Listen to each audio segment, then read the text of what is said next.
Right now, while you're watching this, the president of a country sitting on more oil than Saudi Arabia is in an American jail cell. Not a rebel leader. Not a warlord who got lucky. The actual head of state. Captured. Flown out of his own country. Facing charges in a U.S. courtroom.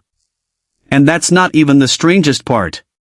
In the same country, for the last few years, Christmas hasn't started in December. It starts in October. By government decree. Lights up before the Halloween candies even off the shelves. So how does a nation that owns the biggest oil reserves on the planet end up with a president in a foreign prison and a national holiday that's been legally moved 2 months early?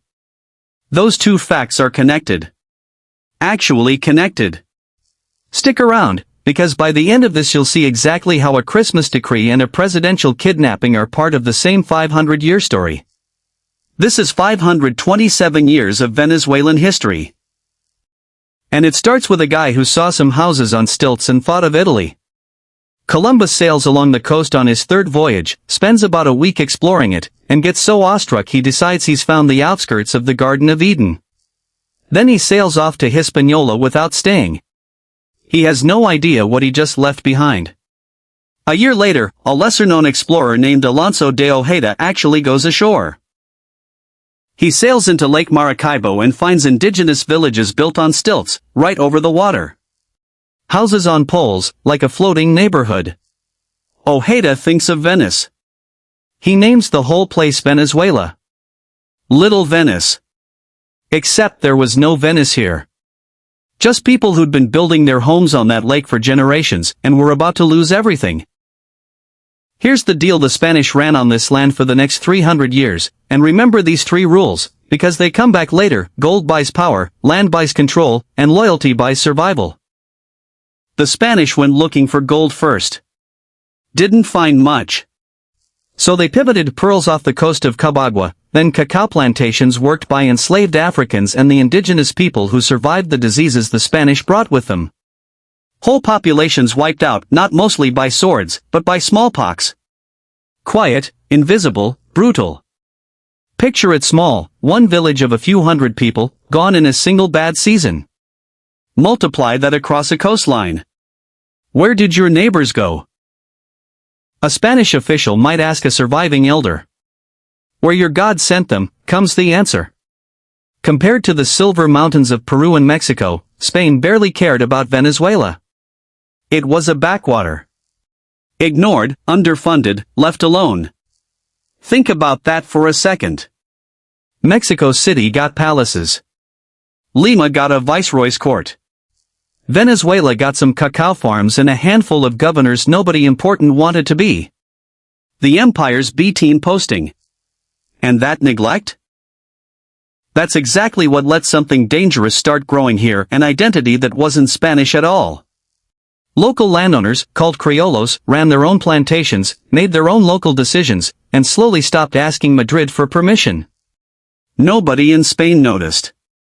They were too busy watching the actual gold pile up somewhere else. Fast forward to the early 1800s, and that identity has a name: Simón Bolívar. Bolívar didn't just want independence for Venezuela. He wanted it for a continent. Declares Venezuelan independence in 1811. Loses. Regroups. Comes back and declares war to the death in 1813, a brutal, no-mercy campaign against Spanish loyalists.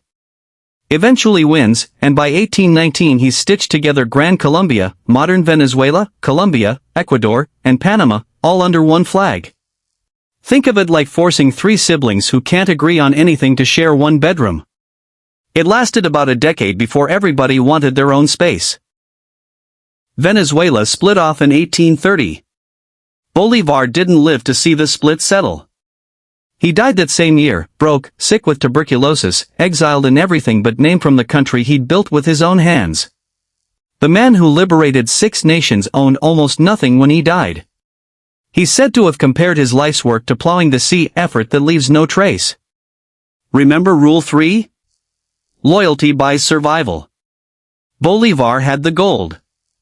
He'd had the land. But his own generals turned on him, splintered into rival factions, and he lost the one thing that actually mattered. He died alone. Brutal. And also, kind of the whole pattern for the next 200 years. The 19th century after Bolívar is a revolving door.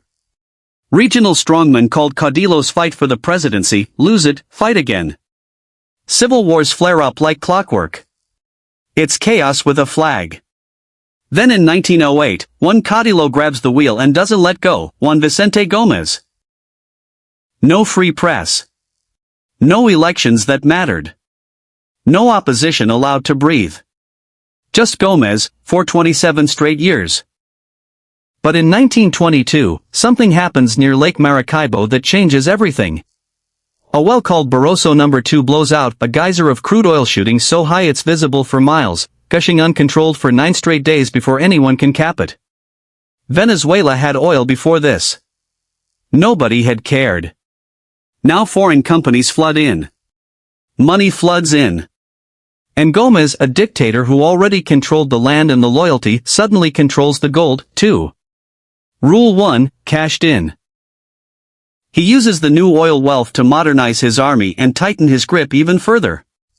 Fast version of what happens next, oil production explodes, Venezuela becomes one of the world's top exporters within a decade, foreign oil executives are treated like royalty, and ordinary Venezuelans mostly watch it happen from a distance. Boomtowns spring up overnight. New roads get built straight to the oil fields, funny enough, not to the villages. A dictator's private fortune balloons to the size of a small nation's GDP. Land he already owns suddenly sits on top of liquid money. All from a hole in the ground nobody wanted 100 years earlier. Whose oil is this, a farmer might have asked, watching a foreign rig go up on land his family had worked for generations. Yours, comes the official answer. Technically. Gómez dies in 1935, in bed, of natural causes, a rarity for a dictator. The country finally gets a taste of real democracy from 1945 to 1948, then a coup snuffs it out again. Another dictator, Pérez Jiménez, rules through the 50s. But in 1958, he's finally pushed out, and Venezuela's major political parties signed something called the Punto Fijo Pact, an agreement to actually share power and respect elections. It holds for 40 years. Longest stretch of stable democracy the country's ever had. And with oil money pouring in through the 60s and 70s, Venezuela becomes the wealthiest country in Latin America. People start calling it Saudi Venezuela.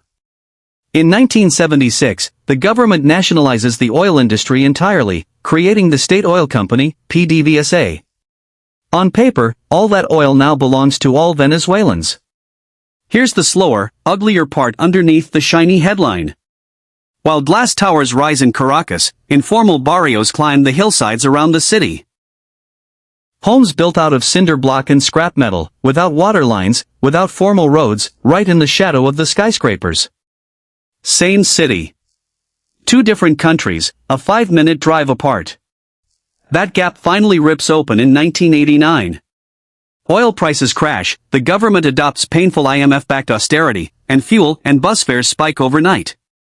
Caracas erupts into riots, the Caracazo. Security forces respond with lethal force.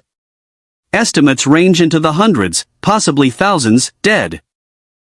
The 40-year pact everyone trusted? Cracked, permanently, in a single week. 9 years later, in 1998, a former army officer who'd already tried and failed to seize power in a coup gets elected instead, legitimately, at the ballot box. His name is Hugo Chávez. Chávez promises to finally close that gap between the towers and the barrios. He calls it the Bolivarian Revolution, a direct nod back to the man who died broke in 1830.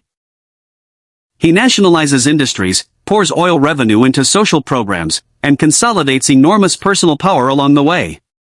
Control the resources, control the people. Rule 3, updated for a new century. Chávez dies in 2013.